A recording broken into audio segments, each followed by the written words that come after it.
Y'all waiting on me.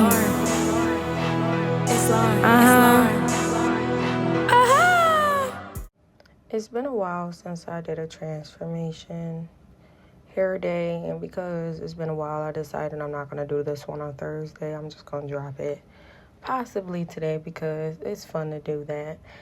So I usually tell stories of how I got introduced to poetry and rap. Mind y'all, this is supposed to be a 40-inch wig, y'all. Hold on, because this shit pissed me off. It gave like 26 inches. It didn't give 40. What the fuck is that? What the fuck is that? You see me? I'm looking at it. I'm looking for the rest of it. But anywho, so a lot of people know that I started getting into poetry when I was around 6. And I always tell the reasoning and story as to how and why that became. But I want to tell the story of how I started rapping, because I think it's so funny that, like, I don't know. So I started off just freestyle rapping. Now, I knew I was capable of writing raps and poetry already, but when I first started getting into rap, I started freestyling. And anybody who went to middle school with me gonna know. So there was this guy, his name is Colin Colo. He's on my Instagram, and he currently is a beat maker. And I think that was the best calling for him, because when we were in middle school, he would beatbox his ass off. Colin can beatbox his ass off. Like, he could even do dubstep beatboxing. And so he started making beats when we were in middle school. So he would come in and he would sit down with me, and we had math class. Where did we had Miss Maslin. I hope she doing good. And we would sit there. It would be him and my other friend Jeff. Jeff was a baseball player. I think he went on to play like baseball into his college career. I ain't seen Jeff in a minute. Hope he doing good as well. And I used to be like, yo, I believe I could rap, y'all. So they was like, okay. Now, mind you, we in middle school. So it's like the fact that my middle school friends, like, it was so funny. They just believed in me, right? So it was crazy. I would sit there and Colin would make a beat, and I would tell him, like, okay, make the beat. And then I would tell Jeff, give me words. Like, give me words, and I'm going to spit and I'm going to freestyle all the way through. So we would sit there. We finish out our class, do whatever we had to do classwork-wise, and then we would sit there. And literally, Colin would make beats and beatbox, and Jeff would give me the words, and I would freestyle and rap. And that was like a continuum until I want to say I moved away. And it's so crazy to me how life works out in strange ways, because Colin was making them beats, beatboxing, and now he's a actual beat maker. I don't know what Jeff is doing, but I hope Jeff is still playing baseball. He was actually really passionate about that and really good. I think he got into college on a scholarship for baseball. I forgot Jeff's last name, but I know what Jeff looked like when I see him. And I currently rap and sing, and I write my own music. So it's like the faith of a mustard seed, the ability of a child to see things and for wishing things. So when people ask me like, oh, how long have you been doing music? And I say, well, I've been doing music since I was about 3, because I started singing in church when I was about 3. One thing about being black is that once you can talk and they have the ability to believe that you can sing, because we believe children can sing around here, they're going to put you in choir. And then you go to Bible study.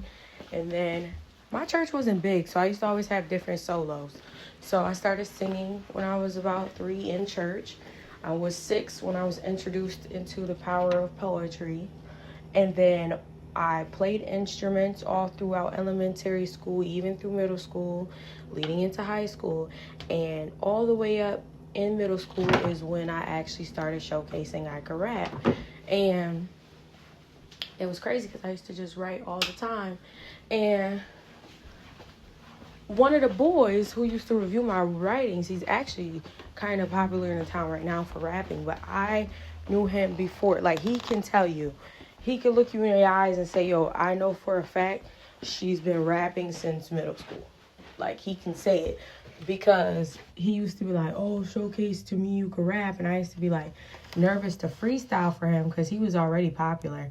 But I was just, I was a writer. And eventually I overcame that fear, High school years was interesting to say the least. I did a lot more singing than anything. But anybody that's known me for real since middle school can say I have literally been rapping since middle school.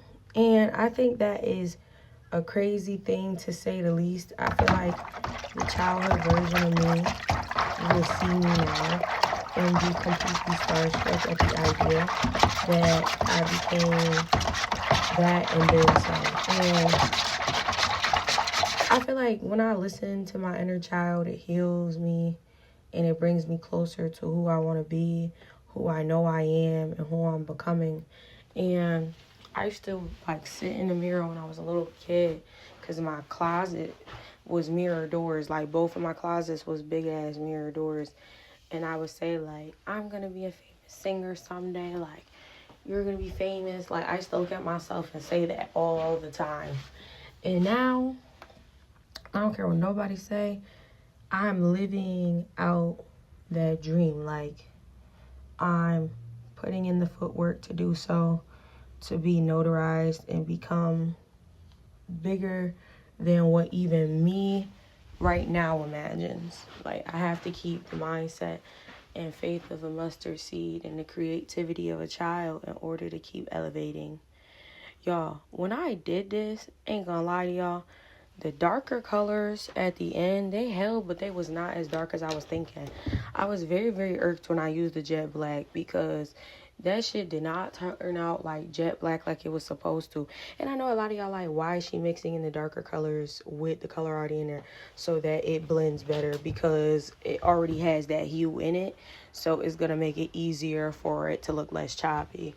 And yeah, that jet black was not working for me. I'm going to have to use only permanent black hair dye whenever I do it. But I hope y'all enjoyed this video. I later on put the hair on. Y'all see my Instagram. Y'all know exactly what this hair looked like on moi.